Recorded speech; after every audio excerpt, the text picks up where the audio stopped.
In this video, I am reviewing all 4 of the new Kayali Freedom Collection perfumes.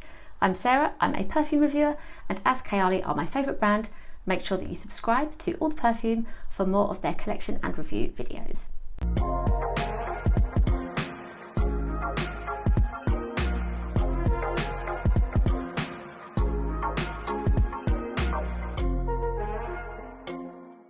Thank you to Kayali and to Mona for sending me this collection. It is new to November 2025, which is when I'm filming. I've of course worn all of the perfumes already, ready to tell you about them and share my reviews. Now, it was at the beginning of the month that we had our first teaser for a new perfume. And even though I, as you know, Kayali are my favourite brand, I love it when they launch perfumes and I'm here for it and I get excited. Even I wonder how they can make another launch just as exciting as the previous one. What will they do differently? How will it be extra special when they've done so many great things already and had so many launches in the last 7 years? But the first thing that I was really happy about, well, we were shown the main character, this 50ml Freedom Musk Santal 34. At the beginning, this was going to be the new perfume. And then what made me really excited was then when they revealed there would be 4 perfumes altogether. So all on the Musk theme, we've got 3 others in their 10ml bottles. And you've got Musk Bouquet 27, you've got here Musk Matcha 45, and on the end, Musk Latte 41. So the 4 fragrances are linked by their musk note, and it's a Freedom collection. Because before I read about Mona's inspiration, I was like, we've got Santal, we've got a bouquet, and we have 2 drinks. How are these linked? But the idea and the inspiration is about being your authentic self and stepping away from the pressures and expectations of other people. So it's meant to be a feel-good collection, and I think it really works. My favourites and opinions have surprised me, so let's get into it and let's start with the main character. I have to admit actually that seeing that this was the main character, I was a little bit disappointed before I tried it because I didn't expect this to be a love for me. It seemed like it might be quite light. I do enjoy musk and I love Musk 12. I'm later to the party, but I'm wearing it a lot at the moment. That's another Kayali perfume that came back in October of this year on demand, and it is very beautiful and a recommendation in its own right, but a whole collection around musk. And also with the Santal in this, I've loved this as a note in the past, but I've also recently had times where I found it too much and not enjoyed it. So as this being the one in the full bottle, I thought, oh, I don't think this will be the love for me, but I did get a little bit hopeful at seeing some people review this positively, so I wasn't sure how I'd feel. And she promises to be velvety, sensual, confident and elegant. And our notes. In the top of this, you've got bergamot, pink pepper and mandarin. A floral middle, there's lavender, soft lily and freesia, and the base is candied amber, the Kayali signature accord, the Santal and vetiver. And when I first tried it, I thought it smelled really good.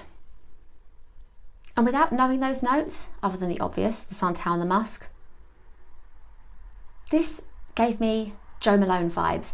This felt like a really good signature worthy scent. I thought cooler weather, comforting, woody, typically feminine and definitely elegant. Once I knew the notes that were in this, I think that the top notes are all present. You can smell them, the bergamot, the mandarin and the pink pepper, but they're light and they're blended really well.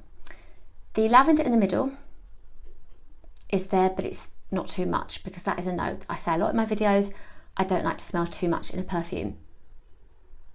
And the freesia is so beautiful and smells really good. And with this Kayali signature accord, you've got in there a vanilla musk, a musk, praline, sandalwood and vetiver, and this definitely gives a more woody dry down. That candied amber that we have in this perfume and also the vanilla musk, I realised after wearing it for a little while that it actually felt like a sweeter version for me of this perfume. And this is from the wedding collection from Kayali, and of the 2 fragrances, even though I talk so much now about Silk Santal 36 and how it's a love for me that I basically wear every couple of weeks, this was my first love. This was the one that initially I preferred for its sandalwood, and they share that note and the musk, but this one is also tea and it's jasmine and it's benzoin, and it's a really great addictive sandalwood scent. So I'm very happy because to me these almost feel like a bit of a set in their own right. That's what I feel like I'm getting with this perfume. It's this, but when I want a sweeter version. I think this perfume would be really hard to dislike, and I've really enjoyed wearing it. It is sweet, musky, woody, and comforting, and a really good cooler weather day perfume. totally signature scent worthy. You could buy this and have your scent for autumn, scent for winter. For me, it feels a little bit like I'm borrowing somebody else's signature perfume, but I would want a bottle myself. I have really loved wearing this and it's been feel good, and Sam likes it too. There are those that say that this perfume is like C'est Lumière by Beyonce, which I find to be really funny timing because I've only just been talking about Beyonce and her transition from affordable celebrity perfumes to those higher end scents, and C'est Lumière and also C'est Noir hadn't appealed to me at all, but if C'est Lumière is smelling like this, then it might well be a good perfume. They share their mandarin. C'est Lumière is black pepper instead, and it's the musk as well. So let me know if you've tried that one. Also, I'm really happy that online somebody had said that they thought that this was like Halle by Halle Berry, and I still do have my bottle of that. And they share their bergamot, the freesia, the sandalwood and the musk, and I can see it. Even though this doesn't quite feel like a me scent, it's more like that costume I described. I really love Halle, and I think it's really well done. Here are some more perfumes that I was reminded of when testing Freedom Musk Santal. And the first, surprisingly, is Mod Pink from Ariana Grande, which I don't love. I just don't really get on with this or think I'm smelling what everybody else seems to be smelling with this fragrance. But when I recognised it a little bit when trying Freedom Musk, it wasn't a bad thing. I just knew that what I was smelling, probably the pink pepper, I preferred in Freedom Musk than I do this. This also shares the bergamot and the sandalwood. So it's returned to my collection. I did part ways with my original because I wasn't reaching for it enough, but I like having it as a collector. Okay, then you've also got, in contrast, this is Mod Vanilla, which is an absolute love for me. The musk and vanilla combination, it smells so expensive, it's so good. Then I couldn't help but bring out this one as well. The one I mentioned earlier, the Wedding Silk Santal 36, also musk and vanilla, really similar scents. To know one is to know the other. So Freedom Musk Santal gives the vibe of these fragrances. If you like these, I expect that you'd like Freedom Musk and vice versa. Here are the layering combinations that are suggested by Kayali and Mona for Freedom Musk Santal. You've got Yum Bougie Marshmallow 81, Vanilla 28, and then Yum Pistachio Gelato 33 on the end. And for me, the one that I'll be trying first is Vanilla 28, and Mona has described this in the past as like the cherry on top of your fragrances, like the topper that you can put with everything. And I really want to try this now actually. I think it would give this perfume some really lovely warmth, so I think that is where I'm headed for my scent of the day. I've got a little bit already of Musk Matcha on my skin, but I think it'll be these two that I make my scent of the day. The second perfume, or chapter 2 as the brand are calling it, is Musk Bouquet 27, and they describe this one as floral, of course, powerful and dreamy, and Mona says that this one is soft, feminine and clean, and that she wanted it to remind her of her childhood and just being around fresh flowers. Not one that I expected to love, but that's my taste. I don't love floral scent profiles usually, but you know, I come to these things with an open mind. And we've got in here a sparkling pink pepper in the top this time, solar jasmine and ylang ylang. In the middle you've got a vanilla musk and Turkish rose, then in the base it's praline, it's sandalwood, vetiver and that Kayali signature accord again. My first impression was that this was quite powdery, classic, floral and very pretty. I feel like I could smell more white flowers. I knew straight away that this wasn't a me scent, but I do think that it's really well done. And they're saying it's powerful, they're saying it's soft, but I would go with powerful. This, despite being a musky perfume, and that musk does wrap around the other notes, it gives main character energy. It's only at the moment in its 10 milliliter size, but if this were launched under a designer brand, everyone would be loving it. It would feel like signature scent, floral perfume worthy. It's smelling good. I did find this more creamy on my second test, and that will be the ylang ylang coming through. I can smell the jasmine and the rose, but I still maintain it's like I'm smelling more flowers, and it is feel good. It's got a comfort, I think, from the fact it smells like a perfume that could have been released in the 80s or 90s, because those were the trends then, floral perfumes. I can imagine smelling this on a female relative. I like it, I'll have fun with it. I'll, as a Kayali lover, try the layering combinations they suggest and reach for this occasionally as a bit of a costume. It just wouldn't be one that I would buy. Those flowers are there, of course, they're wrapped in the musk, and then you get a woody base, which is smelling really good. I'd recommend this to people who love their floral perfumes. Definitely still main character energy, despite at the moment only being in a smaller size. This is a good fragrance. Our layering combinations for Musk Bouquet 27 are Yum Bougie Marshmallow 81, featuring again Freedom Musk Santal 34, and then Milky Musk Oud 30. And that is the combination that I want to try. I'd love to see how this works with Milky Musk Oud 30, because actually this is a perfume that Sam compliments, and he tends to kind of compliment the things that I don't love as much. So I think these two would make a really good layer. The third perfume is Musk Matcha 45, and I was excited to try this one because I enjoyed Matcha in Scenic Rose by Leda. And Mona says that this is for matcha lovers and anybody who wants something unexpected. So that is me. I don't like matcha as a drink. It doesn't appeal to me at all, but I think it smells good. And she says that this one is sweet, earthy and comforting. There are a lot of notes. In the top of the perfume, we have the matcha, mate, green apple and bergamot. In the middle, it's oat milk, it's coffee, it's vanilla and praline. Then in the base, you've got sweet musk, sandalwood, amber, patchouli, and also that Kayali signature accord again. To try it for the first time, I definitely got that matcha. Earthy and a little fresh, it was smelling good. And actually, before I knew all of the notes, I did know that the oat milk was in there, and I was happy to pick up on that because smelling milk in scents is still something I crave as well. I'm into that trend. I like milk in a fragrance, so I could smell it. And then once I knew about the apple, I could pick up on that, on the bergamot, on the praline. And then the sandalwood and the amber definitely come through in the base. I think this perfume's quite complex. I think it's going to change on me over time. But what I did find on the skin is that it became sweeter and creamier with that hint of coffee. It's not what I would call a coffee perfume, but a hint of it is in there. And I think it's full bottle worthy. This is a perfume that for that cute matcha vibe, for smelling something different in a scent, I would want this myself. I would want to spend my own money on it, and it smells like something different. There aren't many things that I've tried that smell like this. It's well done, and I'd recommend giving it a try if it appeals to you. This is a scent I will reach for again and wear, so I have done today. It's on my skin again. It's what I would call a me scent, something I'm enjoying in my collection that I'd want to buy myself.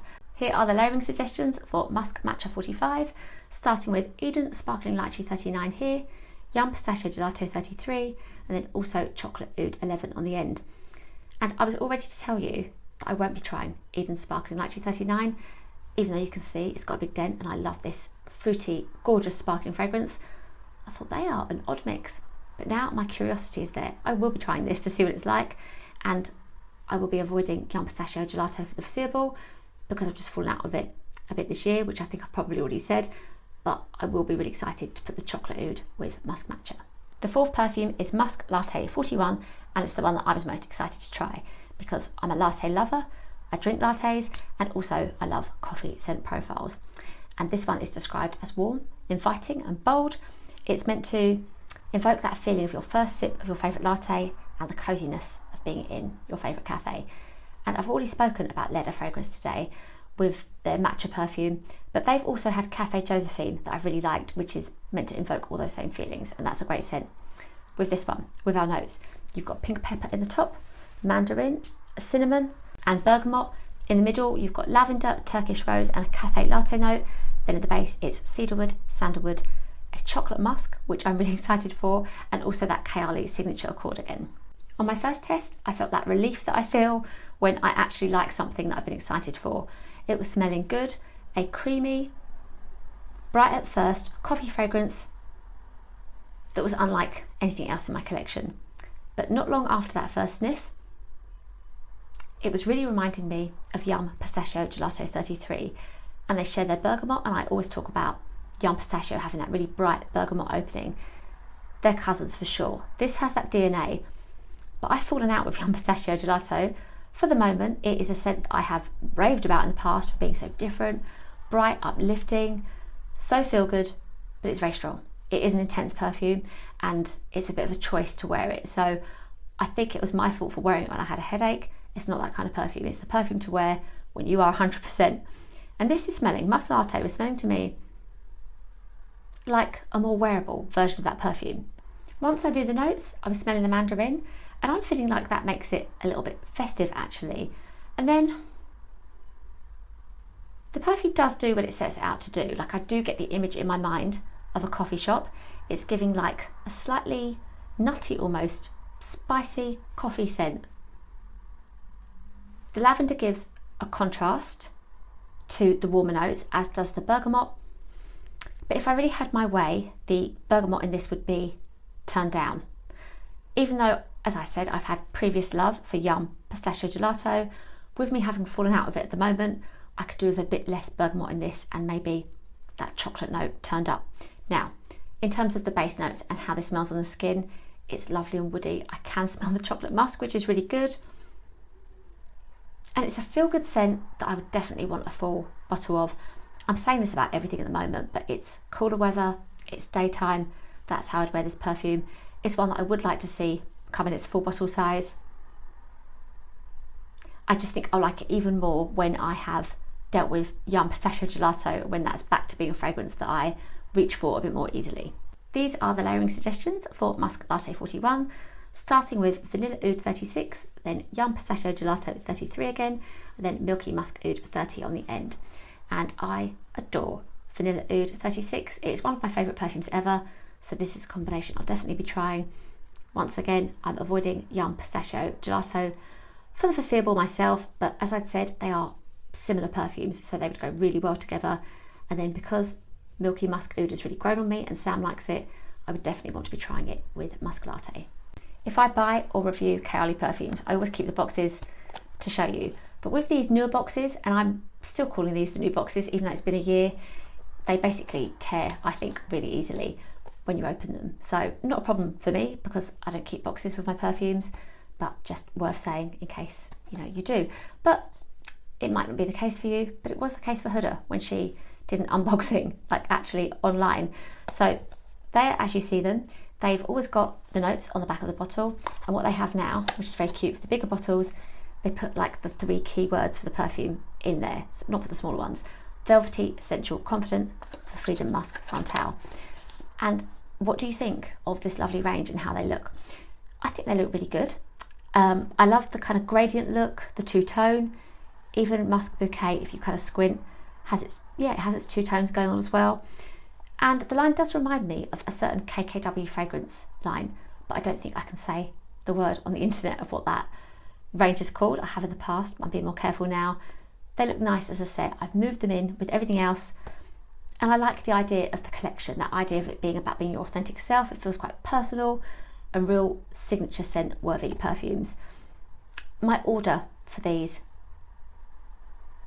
do you know, I think this is coming up top. I didn't expect to like what everybody else liked. Freedom Musk Santal is my number one. It's the one I'm most excited to wear. It's most feel good. Matcha is second, just because it's got a bit more intrigue for me and it's more unique. And then you've got Musk Latte third, even though it's just so much more me than Matcha is, or than this is.